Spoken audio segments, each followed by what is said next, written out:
Alam mo ba na ang pinakamalakas na political alliance sa Pilipinas ay tahimik na nagiging magkaaway? Ang Uniteam ni BBM at Sara Duterte na naging dahilan ng kanilang pagkapanalo noong 2022 ay unti-unting nagiging hiwalay.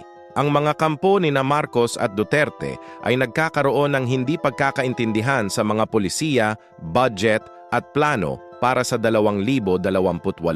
Si Sara ay hindi na sumasang-ayon sa lahat ng desisyon ni BBM. Ang mga local leaders ay napipilitang pumili ng side. Sa Mindanao, malakas pa rin ang impluensya ng mga Duterte. Sa Luzon naman, kontrolado ng mga Marcos ang mga makina ng politika. Ang mga traditional political families ay naghahanap ng paraan para maging safe sa dalawang kampo. Ang military at police leadership ay nahahati rin. Ang mga pagkakaiba sa economic policies ay lalong nagpapalalim ng gulo. Ang political split na ito ay nagbubukas ng pinto para sa mga third force candidates. Ayon sa mga analysts, ito ang pinakamalaking political realignment mula noong EDSA.